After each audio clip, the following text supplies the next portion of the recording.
afternoon, ladies and gentlemen. My name is Jobe Lokai from the Mosquito Ecology Research Facility, University of Ghana.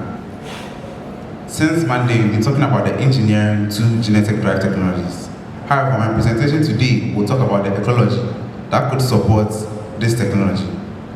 My colleagues and I developed the topic, the effects of larval-wearing background on anopheles gambiae fitness. So there are several challenges to mosquito control. One of such challenge is the growing impact of insecticide resistance on traditional control methods. There is therefore a need for the development of novel tools, such as the mass production of genetically modified mosquitoes. The larval habitats and the environment can also affect the survival and size of these mosquitoes.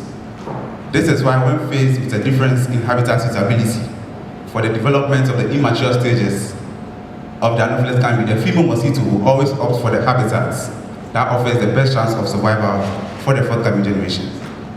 They do so by sensing chemical cues such as pH and salinity. For example, anopheles gambiae is known to inhabit or prefer water habitats that has a pH that is neutral to slightly alkaline, and they will not oviposit in water that is acidic.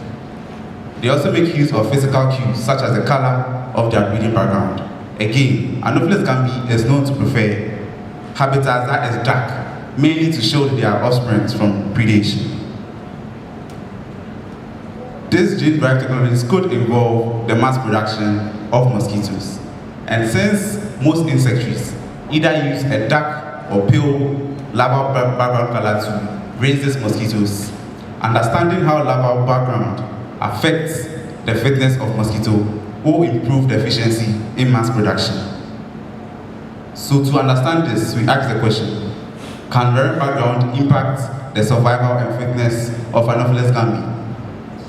So we did this. We sought to investigate if larval wearing background, that's a dark or pale background, will have an effect on the survival of the immature stages of anopheles gambiae. We also wanted to find out if there was any effect, if there was any carryover effect on the survival and body size of the adult mosquitoes. So to do this, we sampled 400 larvae and transferred them with the help of a pasta pipette into each of the trays we see in the second figure. These larvae were sampled from Opedia, a locale close to the University of Ghana campus. This tray contained 2 liters each of water, and the larvae were fed with tetramine fish feed daily. During this period, the daily larval mortality was recorded. Once the larvae matured and turned into pupae, daily pupation was also recorded. We also recorded the daily mortality that we saw in the bowls each day. Once the larvae developed and turned into pupae, we transferred them again with the help of a pasta pipette into disposable cups and placed them in adult cages we see in the third figure. These cages were kept at 28 degrees temperature and at relative humidity 80%. The daily adult emergence was recorded at this stage. This was recorded by counting the XV, that's the pupal casing left by the pupae in the disposable cups.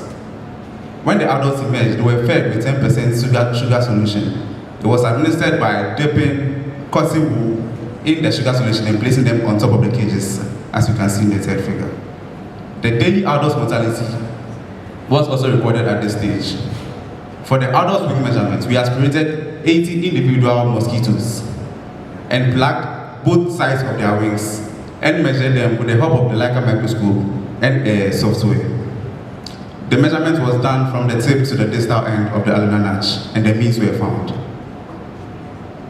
So this is what we found out. We found out that the larval wearing background significantly affected mosquito development. We also found out that the dark larval wearing background had the highest pupation rates. They also had the highest emergence rates and the highest adult death. The pale larval background recorded a highest mortality. This means that the larvae performed better in the dark larval tree as compared to the pale larval tree. When it came to the adult mortality, the dark tree recorded a highest deaths. When it came to the body size, the dark larval tree also recorded our biggest mosquitoes. So to our discussion, we found out that the larvae in the dark background appeared darker and more robust. So this could explain why the larval survival was better in the dark larval tray. Even though the larval survival was higher in the dark larval tray, we recorded a high outdoors mortality. This could be due to energy cost or trade-offs that was associated with the darkening of their skin in the larval stage. So we concluded by saying that anopheles can be preferred dark backgrounds over pale breeding backgrounds, and they do better in dark breeding backgrounds.